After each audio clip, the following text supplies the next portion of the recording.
សួស្តីពុកម៉ែបងប្អូនទាំងអស់គ្នាថ្ងៃនេះខ្ញុំមានវីដេអូមួយចែករំលែកអំពីការលាយចំណីមាន់តើការលាយចំណីមាន់របស់យើងធ្វើម៉េចដើម្បីឲ្យមាន់របស់យើងហ្នឹងស៊ីទៅវាមានសុខភាពល្អដើម្បីឲ្យមាន់យើងឆាប់ធំធាត់លឿននិងមិនមានជំងឺដោយយើងមានទី1យើងមានចំណីសម្រាប់ប្រភេទចំណីសាច់ហើយទី2យើងមានស្រូវបណ្ដោះយើងត្រាំទឹកមួយយប់ទៅដើម្បីវាស្រូបនៅជាតិទឹកបានច្រើនហើយយើងផ្អាប់ទុកវារយៈពេលប្រហែលជា2យប់អញ្ចឹងវាអាចដុះប្រឡូកឬនេះដើម្បីឲ្យមាន់យើងស៊ីទៅវាមានសុខភាពល្អឆាប់ធំធាត់លឿននិងគីឡូធ្ងន់ហើយចកសូឡានេះវាក៏មានប្រូតេអ៊ីនច្រើនដែរសម្រាប់ឲ្យមាន់យើងធំធាត់លឿនហើយនេះគឺជាចុងកនេះយើងលាយជាមួយគ្នាទៅដើម្បីជាអាហារថាមពលឲ្យធ្វើឲ្យមាន់របស់យើងនឹងមានកម្លាំងកំហែងក្នុងការស៊ីចំណីហើយបន្ទាប់ផ្សំទៀតយើងមានអានីអឺយើងលាយបន្តិចទៅដើម្បីឲ្យមាន់យើងនឹងមានវីតាមីនគ្រប់គ្រាន់ក្នុងការធំធាត់លឿនមានរោមស្អាតមានអី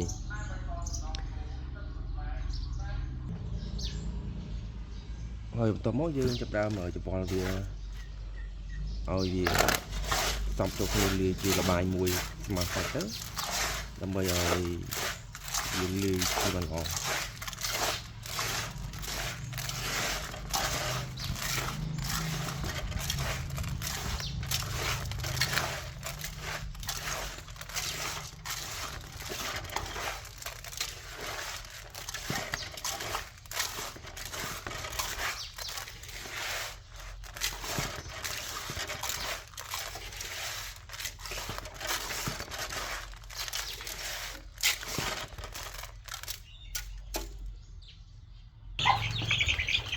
បន្តមកទៀតយើងក៏ចាប់ផ្ដើម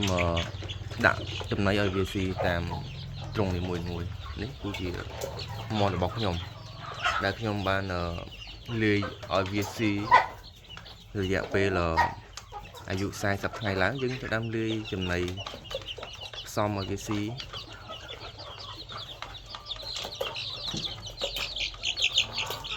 តំណងហ្នឹងមាន់ឈ្មោះរបស់ខ្ញុំនេះមានអាយុប្រហែលជា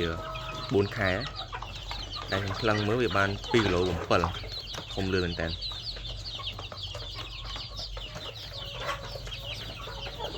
ហើយពួកផ្សេងនេះវាអាយុវា73ខែហើយប្រហែលជា4-5ខែទៀតបាន3ខែហើយគីឡូវាបានទង់ជា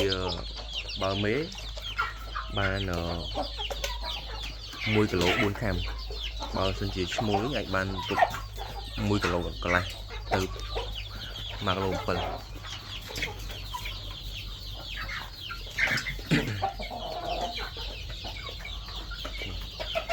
តែពេលដែលយើងលាយចំណីឲ្យវា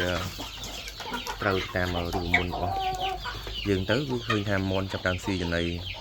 បានច្រើនមែនតើវាដូចជាចូលចិត្តនឹងចំណីដែលយើងលាយផ្សំនេះ